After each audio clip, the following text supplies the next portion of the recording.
Reggie, now we're outside, still at the financial capital of the world, the financial district, Broad Street, New York Stock Exchange. And I want to know, which companies represent the new power coming, Reggie? Well, when you ask that to the average person, a lay person, or even if you ask it to, your typical hedge fund manager, a lot of people say, 15 years ago, they'd say Microsoft, okay, or maybe IBM. Last couple of years, maybe last 5 years, if I would say Apple. They say Apple has the largest market capitalization, in the world. Apple is worth almost the next second, third, fourth, and fifth company in their industry. Apple's market valuation is actually greater than all of them combined. But you can't always go by market capitalization, share price, etc., because those who control or those who bid and buy these share prices don't necessarily do the real analysis and look beyond. Right now, if you look, we're sitting in front of the New York Stock Exchange right here, right? This is an icon, this is a symbol of finance, okay? But the most influential, the most powerful company, the next big thing, doesn't even trade through New York Stock Exchange. It trades on NASDAQ, and that's Google. Okay, Google is an extremely powerful company, and it's getting more powerful by the day. Now, why would I choose Google over Apple? Well, Apple's popular, but they sell fashion. They sell a fad in fashion, couched in technology. The iPhone, the iPhone 5, iPads, they're cute, they're faddish, but they're shiny things. And the definition of a fad is something that's popular that everybody wants for a time, okay? Fads don't last. We've been through the story before with Apple, when it went up, went through a boom. Microsoft came with a business model that basically commoditized their product, and Apple almost went bankrupt. As a matter of fact, Bill Gates, the CEO, chairman, and founder of Microsoft, actually personally invested in Apple to help stave off the bankruptcy. Well, what Google does, Google, right, sells data management. So Google controls data in all of its phones and myriad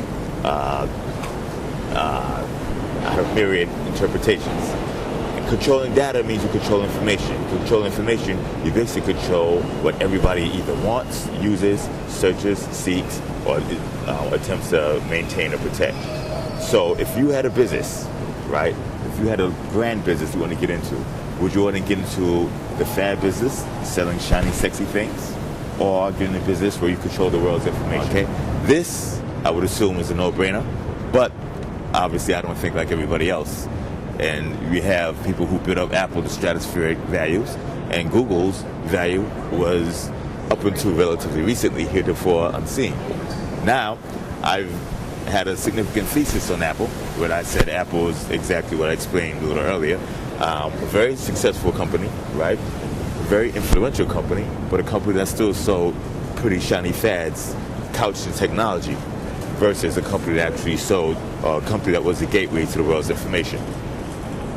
Once people realize exactly what Google is, and a lot of people still don't, Google's share price almost doubled. At the same time, Apple's share price corrected from roughly $707 to about $518. I don't know what's trading today. Significant correction, and there's more to that coming. Despite the fact that Apple makes billions and billions and billions. Okay, the fad is coming to an end at the same time that the technology that Apple relies and couches a fad in is being commoditized. Because Google deals in information, right, Google wants the barriers to you accessing your information to be as low as possible. Google wants bandwidth to be free. Google wants these fancy phones, like these smartphones, this tablet here, to be free of cookies.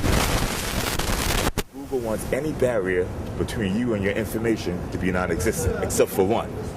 And that barrier is Google's gate. So Google wants to be the gateway. Okay? In doing that, in order for Google to maximize its business and create a barrierless entry to the information field, it has to take the margins away from Apple. Apple has margins on the iPhone at roughly about 72%. That means you spend $650 for an iPhone, Apple spends about $170 to $190 to make it. The rest of it is profit. What Google does is it takes a superior product, sells it for much less, and Apple has to compete. The only way for Apple to compete is to increase the quality of the iPhone or decrease the price. Any way you do that, it's going to crush Apple's margins and then crush your profit. That's how Google's competing with Apple. That's how Google competed with the newspaper industry. That's how Google competed with the classified industry. That's how Google competes with many of its what Google does. It has a business model of cost shifting. Notice, most people don't pay for any Google services. Gmail, you do your typical search, it's free.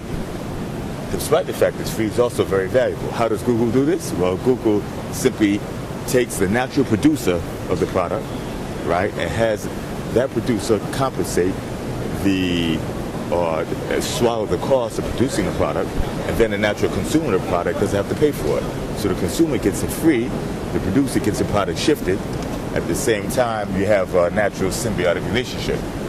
This makes a lot of people happy because they get some very interesting products, such as Google Search, such as Android, such as Gmail, etc. for free, right? The producers get what they want because they get their products into the consumer's hand, and the competitors of Google get crushed.